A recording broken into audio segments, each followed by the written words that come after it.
Alright guys, so today I want to talk about once saved, always saved, and perseverance of the saints, and how both of these things, number one, don't give the comfort that they are supposed to, that they claim to, and also, weirdly enough, they kind of lead to orthodoxy in practice. So in Protestant theology, salvation, right, being saved, is thought of as kind of an on or off light switch. You know, you either are saved, boom, light switch is on, or you are not saved, light switch is off.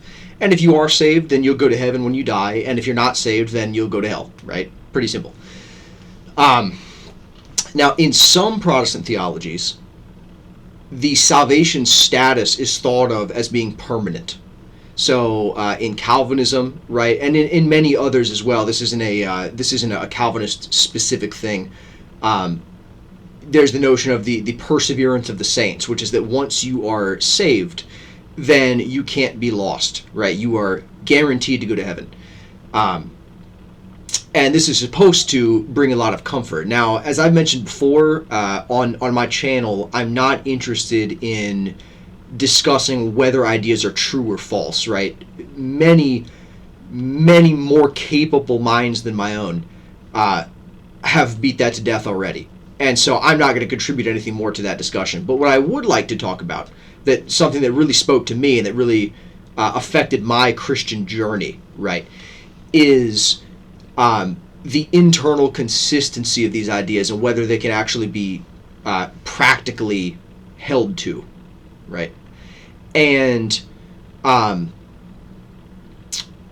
anyway, so getting back to the perseverance of the saints and the once saved, always saved, supposedly these ideas are supposed to be great comfort, right? There are a lot of people out there who are struggling, having anxiety over whether or not they are truly saved, right? And whether they're going to go to heaven. And, once saved, always saved, and perseverance of the saints and Calvinistic election, right, are supposed to give some level of comfort, right? Oh, you don't need to worry. You don't need to worry at all. See, you're elect, you're saved, nothing you do, you committed a sin and you repent of it. Well, no worries.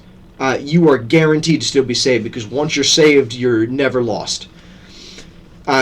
Okay, but what happens if somebody turns away from the faith in the future, right? What happens if 10 years from now, something bad happens in my life, or I'm just going through a particularly rebellious phase, right?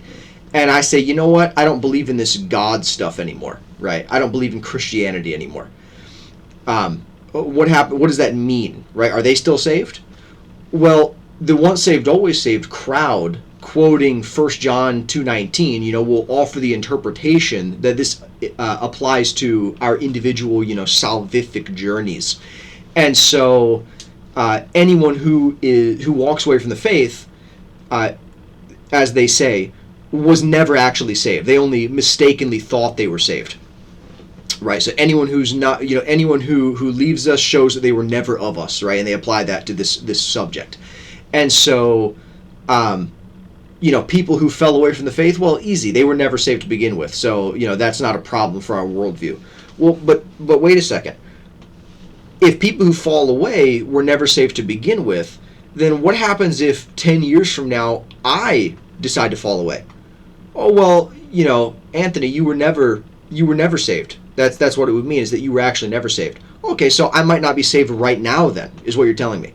I could only mistakenly believe that I'm saved right now because in the future I will reveal, or I could reveal, it's a possibility that I could reveal that I was never saved to begin with. Right, and so even right now, that would mean that if 10 years from now I reject Christ, then that means that right now I'm not even a Christian. Right, right now I only falsely believe myself to be a Christian. So what am I supposed to do with that? Now maybe we could say, for sake of discussion, that you'll never, I am very certain that I'm a Christian. That level of certainty, I can trust that, and it shows that I really am a Christian, that I'll never fall away. Okay, well, ignoring the fact that, like I said, there are many Christians and many Protestants who have severe anxiety and fear over this exact topic of whether they are truly saved or not, we can't even really apply that, because then, number one, your assurance of salvation is then in your own confidence that you are saved, and confidence waxes and wanes, so that's not practical. Um, and so, but even if I was very confident, right? Even if someone is so confident, okay, well, let's say for sake of discussion that the confidence tells them that they're truly saved. Let's move past that to, do you think that any of the people that fell away from the faith were not also confident themselves, or were also not, certain themselves at some point that they were true Christians? I mean, I know many people who are now atheists who at one point were, I'm a Christian, we're very passionate about the faith. So was their certainty just, they were just deluding themselves? Okay, well, how do you know you're not deluding yourself? I can't say with confidence that I'm not deluding myself under that circumstance, if that's the paradigm that I'm living under, right? I can't show that I'm not deceiving myself. That's the funny thing about deceiving yourself, is you can't figure it out because you're being deceived. So your own certainty then, is your certainty better than anyone else's certainty? I mean, I don't see any reason to think that, right? If 10 people were certain that they were Christian and 6 of them fall away, then that means 6 of them were wrong in their certainty. So what are your odds of success there? So certainty is not an indication that your salvation is legitimate either. And again, I have to bring this up again. This whole doctrine was meant to comfort anxious people who aren't certain, right? Who don't have the certainty. That's the whole allure of the doctrine. So if that's the case, then it actually has the opposite effect. It's actually, you have assurance of salvation permanently, but only if you're certain. And if you're uncertain, then you better be scared, right? Well, I mean, kind of shooting yourself in the foot there. Okay, so for the sake of argument, can we conclude maybe that you won't intentionally reject the faith, right? You won't intentionally do that. And so, that's off the table, okay? Well, is there any level, like, could you accidentally fall away from the faith?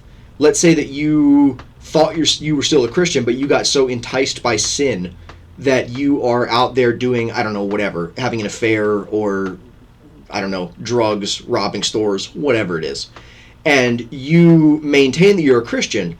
You still believe yourself to be a Christian, but you just don't live the Christian life at all, right? In any sense, under any standard, right?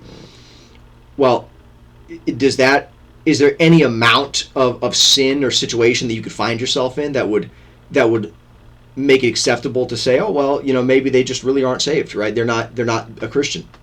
And, once saved, always saved, therefore they were never a Christian, right? Well, if that's the case, then, first of all, if not, right, if you're going to say no to that, there's no level of sin. Well, then can't I just say, I'm a Christian. I accept Christ into my heart. And then I'm going to go live however I want now? I'm going to go, have affairs and rob stores and do drugs and, whatever other things. If you're going to say yes to that, fair enough. You're being consistent at least, but I don't think anyone's going to say yes. There are very few people are going to say yes to that. Now, if you wouldn't say yes to that, if you're going to say, well, no, I could definitely sin so much that I'm no longer saved, or that I was never saved, that it becomes clear that I was never saved. I'm revealing it, right, that I was never saved.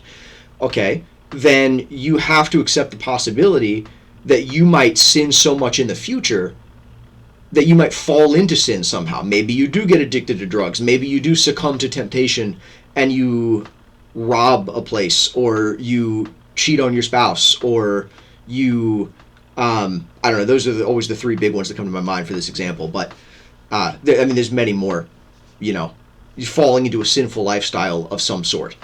Well, if that happens and you fall into that, then you would be revealing that you're not saved right now. And this is where, in practice then, okay, so in practice, if you need to adhere to the faith, and you need to not fall into sin too much, right? Again, the boundary of, how much sin is allowed, right? I personally, from what I've experienced, Protestants have a hard time answering that, right? The objective line where is too much sin? Is there, what's the point where I've sinned so much that someone can say, are you really saved? Make sure, check your salvation, right? But you need to not cross that line. So there's 2 things you need to do. Okay, well, compared this whole model of salvation to the Orthodox model of salvation, which views salvation as a process wherein you are made more Christ-like, you are deified. And I'm not going to try to explain that beyond that very surface level concept, because I am a new convert, and I don't have the what would we say, the education to expound on that. I'll leave that to the reputable people. But this process is also viewed as primarily a future occurrence. So I've been saved in some sense, I'm being saved, and I hopefully will be saved completely in the future, right? And Protestants will sometimes look at that and say, well, see, you have no assurance of your salvation. Well, I mean, as I've just discussed, I don't think Protestants have that either, because you can, or at least the once saved, always saved, perseverance of the saints Protestants, because you can say, oh, well, I'm saved, but the practical reality is that you need to make sure that you adhere to the faith and that you don't fall into sin too much, right? Whatever the line is for that. Well, if that's the case, then it might be really helpful to have some tools that help you maintain your faith and to resist sin. And as soon as you say that, well, I mean, now your faith is expressed and worked out and strengthened by adhering to these practices that aid you in these endeavors, right? So adhering to the faith and resisting sin. And not only that, but your salvation actually depends then, I'm speaking Protestantism. I'm speaking from the perspective of Protestantism here. I'm not making an argument, as I said, about which ideas are true or false. But that means that in practice, then your salvation depends on how well you do those two things. And so in that sense, you're still, practicing works for your salvation, and not to earn your salvation. I fully understand that. And no one believes, I don't know of a current Christian group that actually believes you earn your salvation by works. I know that's something Protestants throw about a lot, but from what I can tell, it's somewhat straw-manning people, because no one I've ever experienced actually believes that you're earning salvation with works. We believe that salvation is works are a prerequisite for salvation, but not that you're earning salvation by works. There's a difference. But anyway, so if your final salvation as a Protestant, your end state depends on whether you adhered to the faith your whole life, right? And whether you resisted sin, at least to some extent, through your whole life, then you are forced to judge your salvation as basically a process. And this is why even before I was Orthodox, it seemed to me that you might as well just view salvation as a process, because it doesn't make sense of it. It doesn't make sense to view it as an instantaneous event when none of us has access to that, right? If I could fall away from the faith in the future and that would reveal that I was never saved, well, then it does no good to speak of this past event that happened to me where I was saved, because I could lose it, right? Or I could reveal that past event actually was illegitimate. It never happened, right? Or it wasn't what I thought. And so I need to have those disciplines and those practices that help me maintain faith and to resist sin. And my salvation, my saved status, and my ability to think that I am saved depends on me doing those things. Adhering to the faith and resisting sin. Now, I do believe that Calvinism might, I'm not entirely certain of this, but I think Calvinism might actually even shut itself off from even this help, I guess. Because in Calvinism, the elect were always destined to heaven. Nothing they do changes that. And they can't change it because their actions are predestined. So that means if you fall away in the future, I don't know, I'm not certain of this argument, but I don't know that you can say, well, I need these practices that help me maintain my faith and my resistance to sin, because whether you resist or not doesn't actually change whether you are elect or not. And the elect has already been, predestined, right? There's nothing you can do to change that status. Unlike in the typical once saved, always saved, where you at least can look to these things to help you in your process of maintaining the faith and resisting sin. Calvinists don't have that option, I don't think, because whether they resist sin or adhere in the faith doesn't change whether they were elect or not. It's, for all intents and purposes, this is it's an abstract value floating out there in the ether, whether you are elect or not. Nothing you do here changes that. Now, all of these statements that I made about once saved, always saved, also apply to Calvinism. Namely, how do you know you're elect? Right? The Calvinists will bring that out as a comfort. But how do you know you're elect? If you fall away from the faith in the future, then you were never elect to begin with, because the elect can't be lost. And Calvin himself understood this, and he referred to something called evanescent grace, which is where God actually gives people the false impression that they are truly elect. But then this eventually is revealed to be false, and they are revealed to have been false elect and not really elect.